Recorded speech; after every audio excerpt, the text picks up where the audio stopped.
নমস্কার বন্ধুরা, কেমন আছেন সবাই? ঘরকন্যা মৃদুলার নতুন আরও একটি ভ্লগে আপনাদের সবাইকে স্বাগত জানাচ্ছি। তো যে যেখান থেকেই দেখছেন, আশা করছি সবাই সুস্থ আছেন, ভালো আছেন।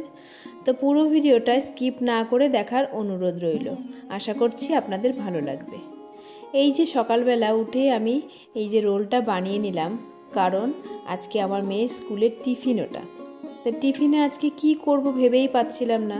দেখলাম একটু আটার লেচিও ফ্রিজে মাখা আছে, ডিমও আছে, তো একটু রোলটাই বানিয়ে দিই। তো ও না ফেরত নিয়ে আসে বাড়িতে। তা আমি আবার এই যে আমাদের এই খুদে বাচ্চাটাকে, মানে আমাদের দেওরের ছেলে আর কি, ও প্রত্যেক দিন সকালে ঘুম থেকে উঠে আমাদের বাড়ি আগে আসবে। ও যে মা তুমি আজ কি টিফিন বানিয়ে দেবা, মানে ওর একটা অভ্যাসে পরিণত হয়েছে যে প্রত্যেক দিন দিদিভাইয়ের জন্য টিফিন যে মা বানায়, সেখানে গিয়ে আমি একটু সকালে টিফিন করে আসবো। তো যেহেতু আজকে না আমাদের তেল বাড়ন্ত ছিল, মানে ওই যেটুকু ছিল ওর একটা রোলই মোটামুটি হয়েছে আর কি। তো বাজার থেকে আনবে, তো আমি নাই আর একটা ওর জন্য ভেজে দিতে পারতাম, কিন্তু কি করব, পারলাম না। তাই আমার মেয়ে বলল যে ভাইকে হাফটা দাও আর আমাকে 2 টুকরো দাও, আমার তাতেই হয়ে যাবে।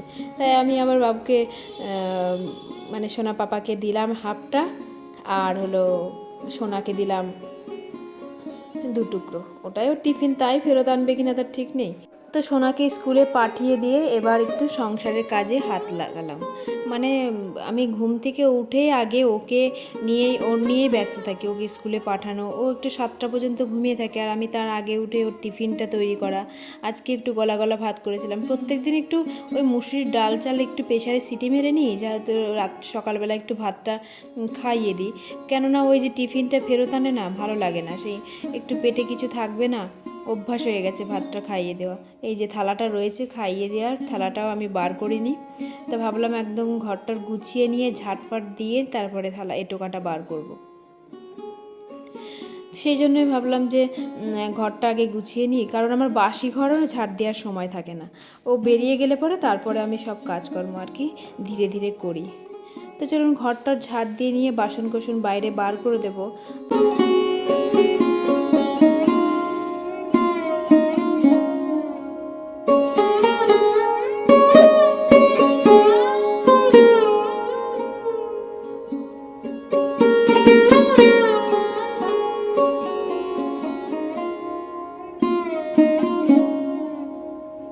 তো সব কাজ কমপ্লিট করে আমি রান্নায় চলে এসেছি। আজকে একটু পার্লার ছাড়বো, মানে পার্লারে সব ঝাড়াঝড়ি আছে, যেহেতু পুজো প্রায় চলেই এসেছে। তো পার্লারটা এখনই পরিষ্কার করে নিতে হবে। কালকে একটু গণেশ চতুর্দশী আছে, তো আমার পার্লারে যেমন গণেশ ঠাকুর আছে, তা ভেবেছি নিজে নিজে একটু ঠাকুরকে পুজো দিয়ে দেবো। বন্ধুরা, ঘরকন্যা মৃদুলার নতুন আরও একটি ব্লগে আপনাদের সবাইকে স্বাগত জানাচ্ছি। সকালে স্কুলে মেয়েকে রেডি করে পাঠিয়ে দিয়েছি। ওকে গলা গলা ভাত করেছিলাম আর এগ রোল করে দিয়েছি। আর এখন ভাত বসালাম, উচ্ছে ভাতে দিয়েছি আর আলু ভাতে দিয়েছি। আর বাবার জন্য একটু আলু কচু দিয়ে তরকারি করব, সেটাই বানাচ্ছি সবজি। আর ওদিকে চাল কুমড়োর ডাঁটি কেটেছে মা, চাল কুমড়োর ডাঁটির তরকারি করব।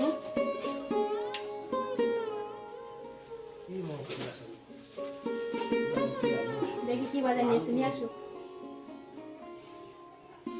বাজার থেকে চলে এসছে এখন, বাজার থেকে দেখি কি বাজার নিয়ে এসেছে। দাও তো বাজারে ব্যাগটা দাও।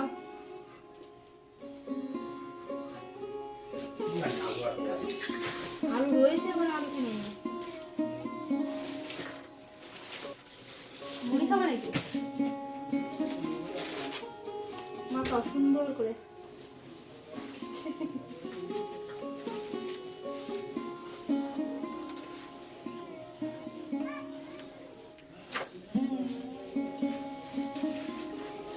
আর কোনো সবজি ছিল না, আলু রয়েছে, আবার আলু নিয়ে এসেছি।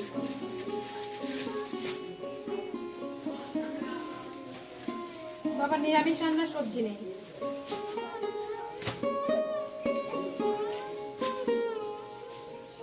মুড়ি, চানাচুর, শ্যাম্পু, সাবান আর আলু নিয়ে এসেছে, পেঁয়াজ। তো ব্লগটা আমার দেখতে থাকুন, আশা করি আপনাদের ভালো লাগবে। আর স্কিপ না করে পুরো ভিডিওটা দেখবেন। আর নতুন নতুন যারা বন্ধুরা কমেন্ট করছেন, সত্যি খুব ভালো লাগছে কমেন্ট করতে। এইভাবেই আমার পাশে থাকবেন। তো আর আমি আমি প্রত্যেকের ভিডিও ফুল ওয়াচ করি, চিন্তা করবেন না, আমি প্রত্যেকের ভিডিও কিন্তু ফুল দেখি, কারণ আমার ওয়াইফাই আছে, আমার কোনো টেনশন হয় না নেটের জন্য যে আমি ফুল ভিডিও দেখতে পারবো না, স্কিপ করে করে শুধু কমেন্ট করে চলে যাব, তেমন কিন্তু নয়। পুরো ভিডিও কিন্তু আমি ফুল ওয়াচ করেই যাই। হয়তো সময়ের ক্ষেত্রে ঠিকভাবে ভালো করে কমেন্ট করতে পারি না, অল্প ছোটোখাটো কমেন্ট করে ছেড়ে দিই, কিন্তু তা নয়, আমি ফুল ওয়াচ করি প্রত্যেকের ভিডিও, যাদের যাদের আমি সাবস্ক্রাইব করেছি আর যারা যারা আমার নতুন বন্ধু আছেন প্রত্যেককে, আর আমার নতুন নতুন যারা বন্ধু আছেন ঠিক সময় মতন তাদের পরিবারে গিয়ে ভালোবাসা দিয়ে আসবো, এটুকু নিশ্চিন্তে থাকতে পারেন। তো দেখতে থাকুন ব্লগটা, আশা করি আপনাদের খুব ভালো লাগবে। তো এদিকে আমি রান্না চাপিয়ে দিয়েছি, সব কাটাকুটি আমার কমপ্লিট। ওই যে মাকে বলেছিলাম না সকালবেলা মা চাল কুমড়ো ডাঁটি কেটেছে, সেই চাল কুমড়ো তরকারি আর হলো ডাল করেছি, আর এদিকে ইলিশ মাছের ভাপা, আর একটু বাড়িতে মানে ছিল ওলকপি ছিল, ওল দিয়ে ইলিশ মাছের কাঁটা দিয়ে আর কি ঘন্ট করেছিলাম। তো সেগুলো আর দেখাতে পারলাম না, আমি খুবই তাড়াহুড়োই আছি, যেহেতু ঝটফট রান্নাটা করেই আমি পার্লারে চলে যাব। তা আমি আজকে ইলিশ মাছের মানে কালকে যে ইলিশ মাছটা ঝোল করেছিলাম আর কপিস 4-5 পিস মতন রেখে দিয়েছিলাম ভাজা খাওয়ার জন্য, তো দেখলাম আজকে মাছ নিয়ে আসেনি, এটাই আর কি ভাপা করে ফেলি।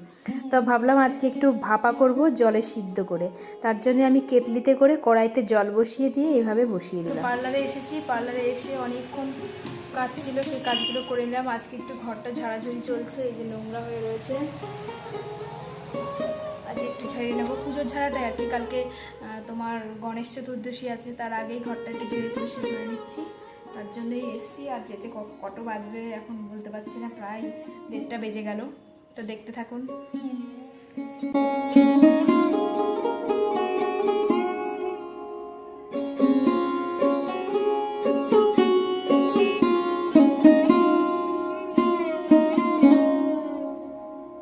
আয়নার ওখান থেকে ফুলগুলো পাড়া হয়েছিল, আর ওই যে কালো কাপড়টা ছিল আমার এই ফটোশ্যুটের জন্য কিংবা রিলস টিলস এগুলো বানাই তার জন্য টাঙানো ছিল।